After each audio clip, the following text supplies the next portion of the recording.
Bonjour à toutes et à tous. Alors aujourd'hui, je vais vous proposer un exercice de révision pour le bac 2025 portant sur la géométrie dans l'espace.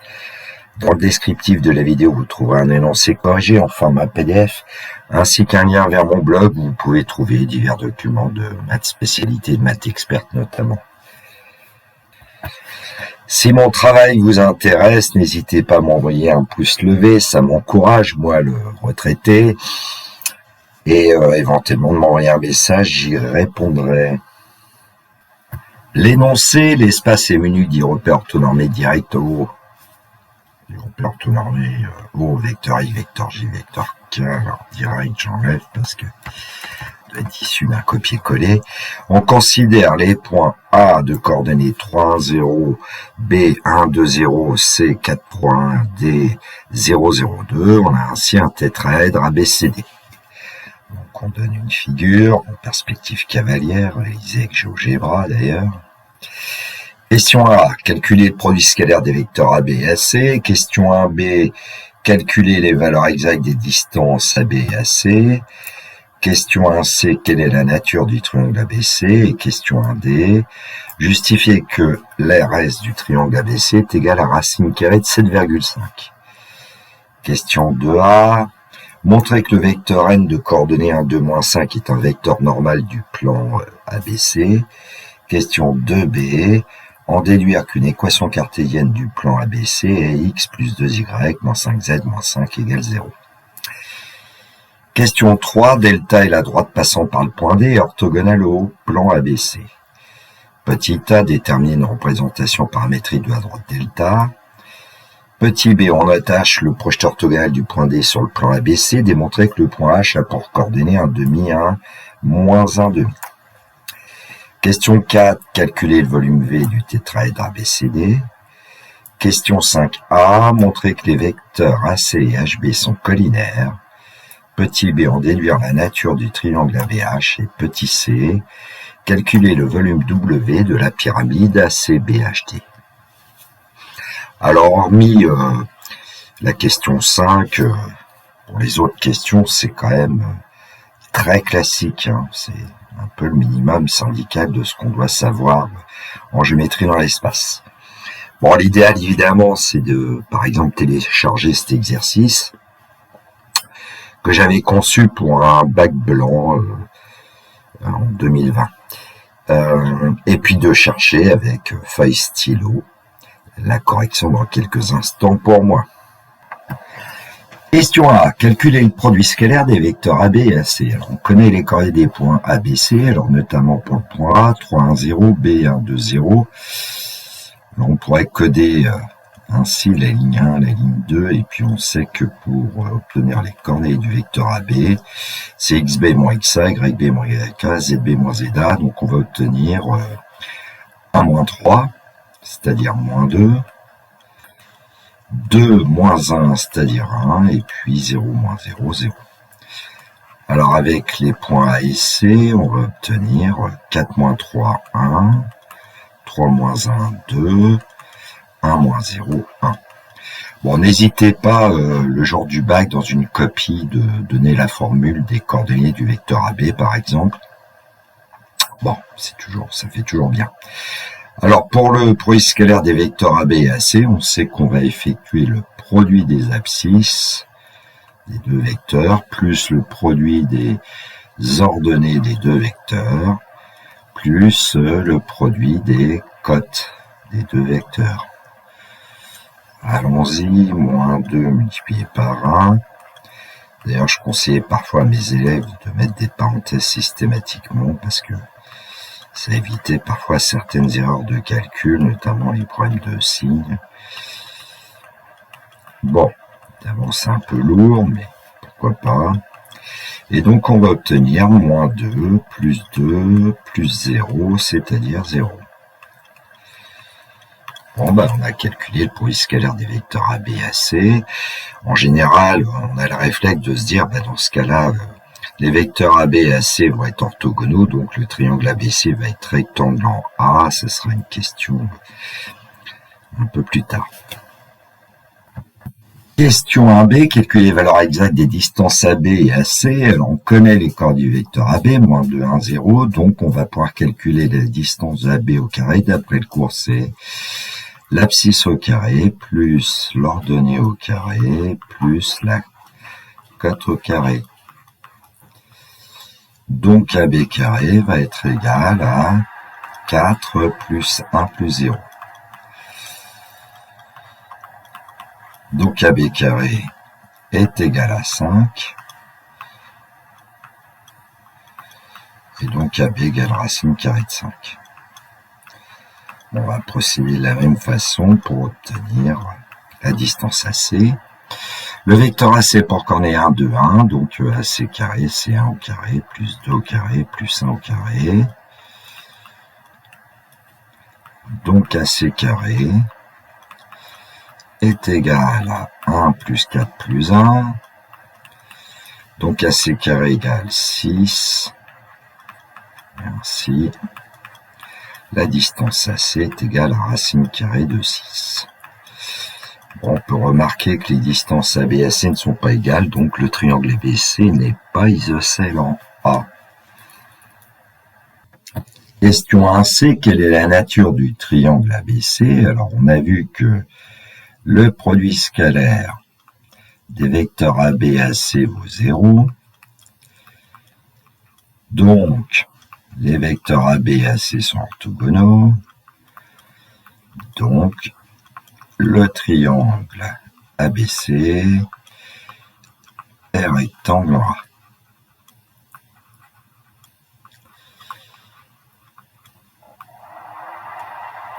Alors, ça, c'était d'après la question 1A. J'aurais pu quand même le dire, d'après la question 1A. Et puis ensuite, d'après la question 1B, qu'est-ce qu'on a vu? AB égale racine carrée de 5 et AC égale racine carrée de 6. Si mes souvenirs sont bons, j'ai rien sous les yeux là, mais bon. Et puis donc, ce qu'on peut dire, c'est que AB n'est pas égal à AC, donc le triangle ABC n'est pas isocèle en A.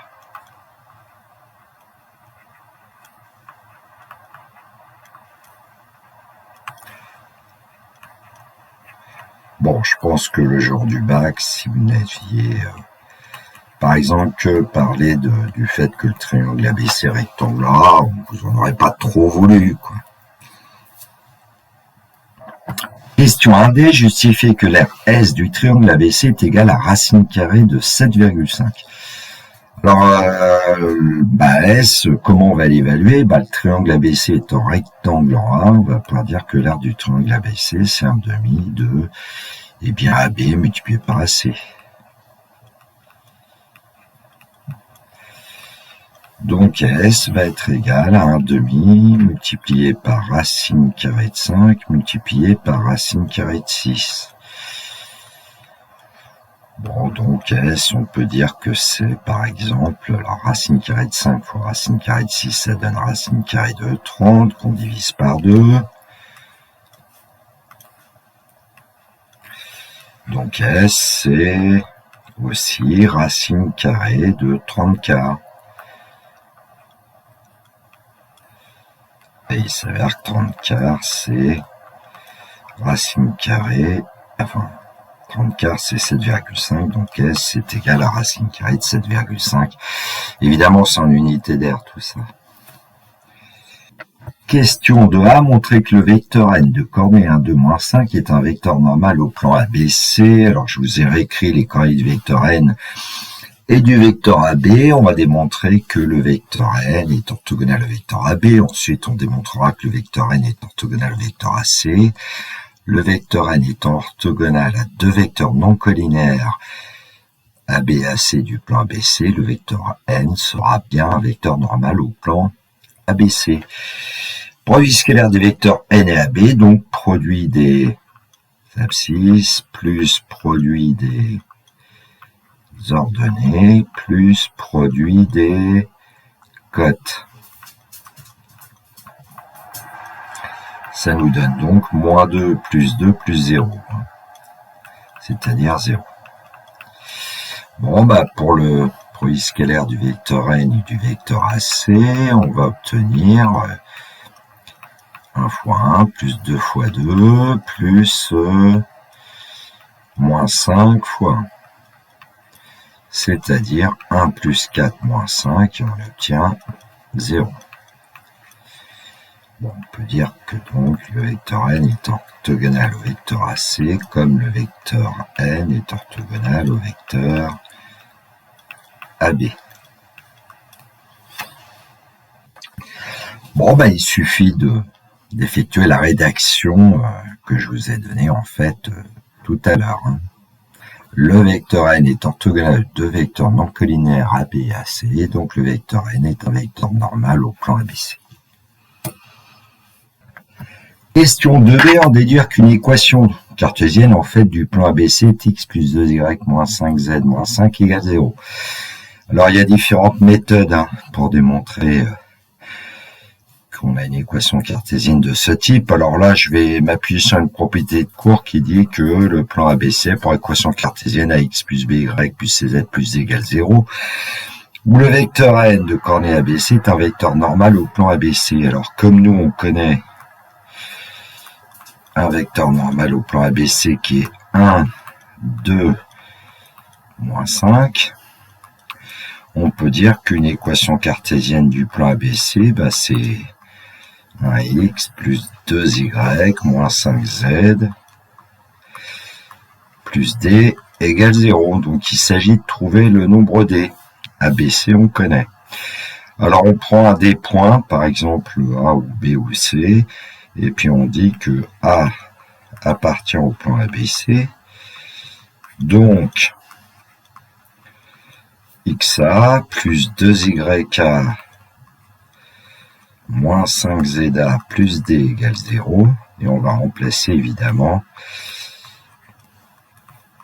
xa parce qu'on connaît ya et za. Et on va trouver petit d. Le point pour coordonnées 3, 1, 0, donc on va obtenir 3 plus 2 fois 1, moins 5 fois 0 plus d égale 0.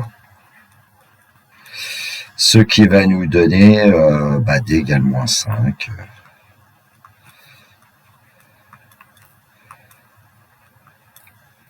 Et ainsi on aura bien comme équation cartésienne du plan ABC. ABC, A pour équation cartésienne, eh bien x plus 2y moins 5z moins 5 égale 0. Question 3, déterminer la représentation paramétrique de la droite delta. Alors l'énoncé nous dit que delta est la droite orthogonale au plan ABC, passons par le point D. Donc on va pouvoir dire que delta a pour vecteur directeur n, qui est un vecteur normal au plan ABC. De coordonnées 1, 2, moins 5 si mes souvenirs sont bons. Je vérifierai après. Et puis on peut dire que delta passe par le point D et on va dire qu'on va donner les coordonnées du point D.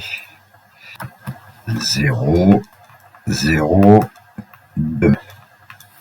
Alors d'après le cours, une représentation paramétrique de delta, c'est x, y, z, et puis il suffit d'indiquer xd plus t fois x du vecteur n, y égale yd plus t fois l'ordonnée du vecteur n, et puis z égale la cote du point D plus t fois la cote du vecteur n. Bon, puis il suffit de remplacer t appartenant à R. Bon, alors je vais l'écrire ici. On va obtenir delta x égale, y égale, z égale. Alors 0, 0, 2, donc on va laisser que 2 ici. Et puis t, x égale t, y égale 2t, et z égale 2 moins 5t, t appartenant à R.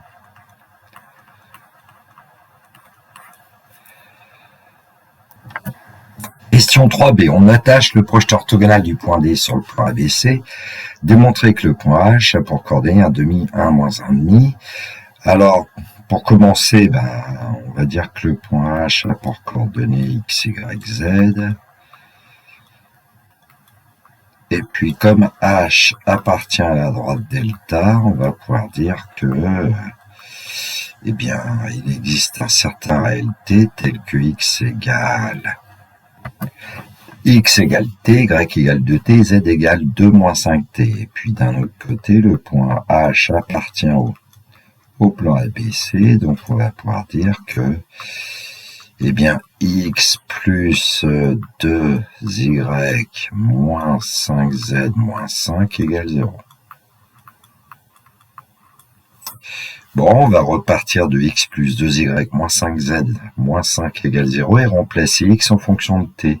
Ce qui va nous donner en fait t plus 2 fois 2t, on va obtenir 4t, moins 5 fois, alors là je vais peut-être l'écrire, attention, il faut placer des parenthèses, facteur de 2 moins 5t, moins 5 égale 0. Et donc on va obtenir 5t moins 10 plus 25t moins 5 égale 0. Ça nous donne donc 30t moins 15 égale 0, c'est-à-dire 30t égale 15. Et comme 15 c'est la moitié de 30, on va pouvoir dire que t égale 1,5.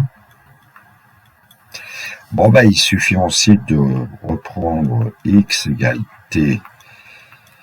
Et donc, pour t égale 1,5, on va obtenir x, y, z.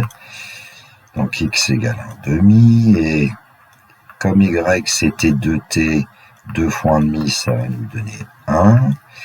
Et puis z c'était 2 moins 5 demi, en fait, 2 moins 5t.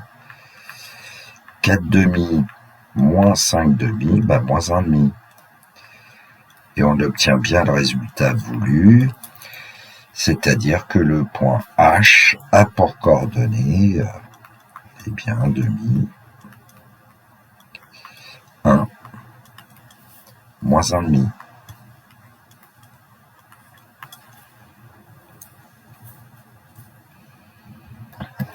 Question 4, calculer le volume V du tétraèdre ABCD. Alors on connaît l'aire de la face ABC et on sait que la hauteur correspondante c'est DH. Et donc le volume du tétraèdre ABCD c'est 1/3 multiplié par l'aire de ABC qu'on connaît, c'est petit s, c'était calculé dans une question précédente, multiplié par DH. Donc on peut l'écrire peut-être pour V égale 1/3 de S multiplié par DH, et puis S c'était racine carrée de 7,5.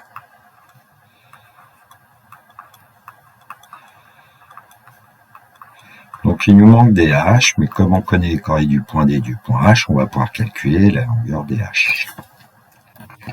Alors, le point D a pour coordonnées 0, 0, 2, H a pour coordonnées 1,5, 1, moins 1,5, donc le vecteur DH a pour coordonnées 1,5, 1, moins 5 demi. Alors, le 1 ici, j'aurais pu l'écrire d'ailleurs de demi si on voulait, comme ça on aurait toutes les coordonnées du vecteur DH avec pour démiateur 2. Alors, qu'est-ce qu'on va obtenir pour DH carré? Alors, c'est l'abscisse au carré. Donc là, je vais mettre directement un quart. J'ai plus trop de place. Plus ici, on va obtenir 4 quarts plus 25 quarts. Ce qui fait qu'on obtient pour DH carré 30 quarts, qui est égal d'ailleurs à 7,5. J'ai vu tout à l'heure. Et donc, DH est la racine carrée de 7,5. Donc, on obtient 1/3 multiplié par la racine carrée de 7,5 multiplié par la racine carrée de 7,5 pour le volume V. Donc, V, en fait, c'est le tiers de 7,5.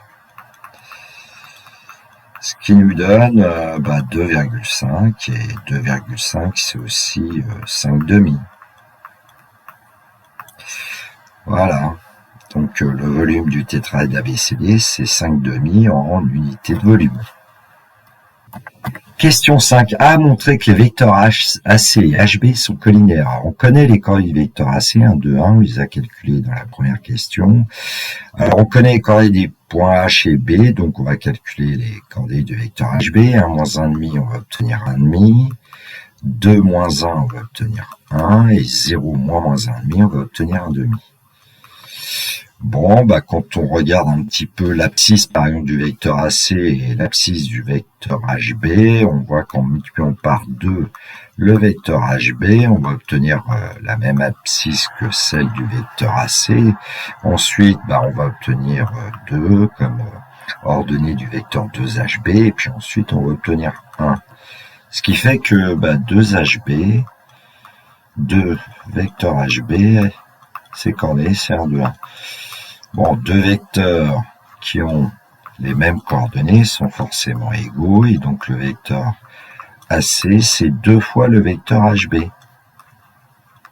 Voilà, donc on peut affirmer que les vecteurs AC et HB sont collinaires, et même on pourrait dire comme le coefficient ici 2 est strictement positif, les vecteurs AC et HB sont collinaires de même sens.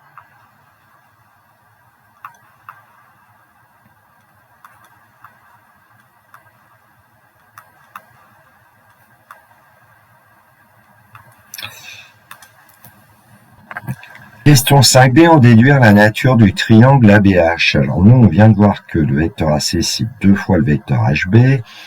On peut donc dire que le vecteur HB, c'est 1,5 du vecteur AC, vecteur BH égale 1,5 du vecteur CA.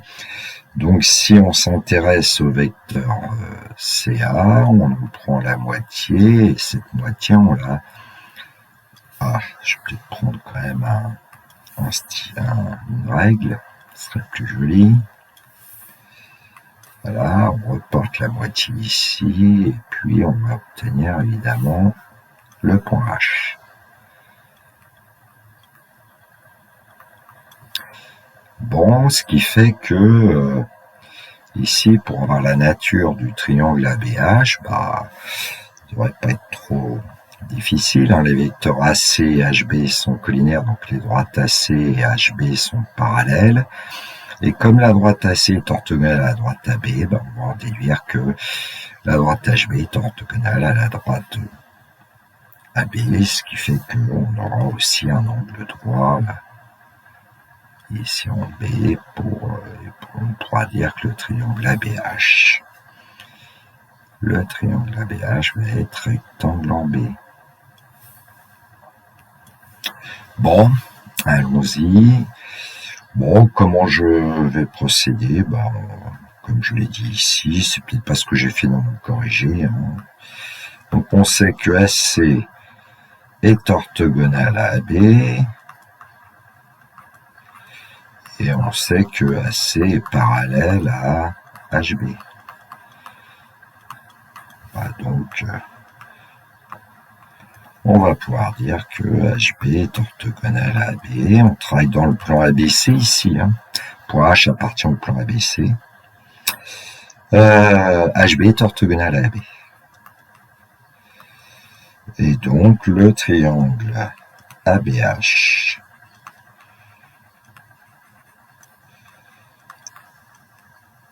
est rectangle en B.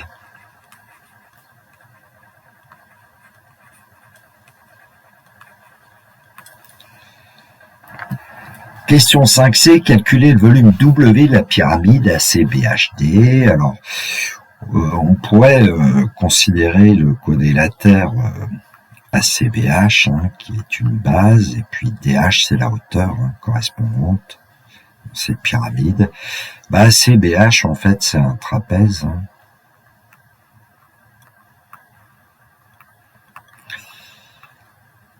De base...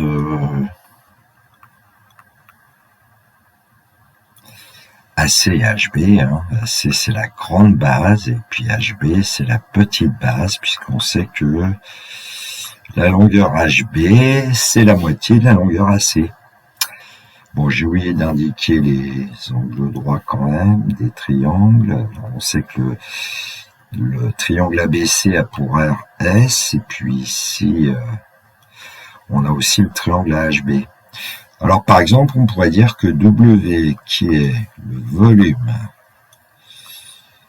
de la pyramide ACBHD, et bien W, en fait, c'est le volume de la pyramide qu'on avait déjà vu, qui était la pyramide ABCD, plus le volume d'une autre pyramide ABHD.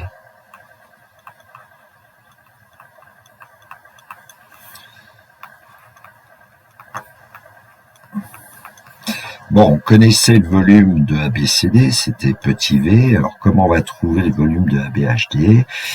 Eh bien, comme les triangles rectangles ABC et ABH ont pour une base commune AB, et que la hauteur, ici HB, c'est la moitié de AC, forcément, le triangle HB a pour aire un demi de S. Donc, on va pouvoir dire que le volume de ABHD, c'est un demi de V. Bon, j'ai pas rédigé comme ça dans mon polycopier, vous verrez, mais on va obtenir le même résultat. En fait, on obtient que W, c'est 3 demi de V, et donc W, c'est 3 demi multiplié par 5 demi. Et donc, en fait, W, c'est 15 car en unité de volume, 15 K, 3,75. Bon, il y aurait peut-être des petites choses à rédiger ici, quand même, mais bon, voilà. Bon, j'ai quand même indiqué que HB était égal à 1,5 de AC, là, tout en haut, et voilà, bon, je vous laisse peut-être préciser un petit peu cette rédaction. Donc, dans le corrigé, vous aurez une autre façon de rédiger. Voilà, cette vidéo est terminée pour moi. Il me reste à vous souhaiter une très belle journée. Surtout, prenez bien soin de vous. Que la force soit avec tous les étudiants. Nous sommes le 8 mai 2025, jour férié très important. Il me reste à vous dire le classique. Au revoir.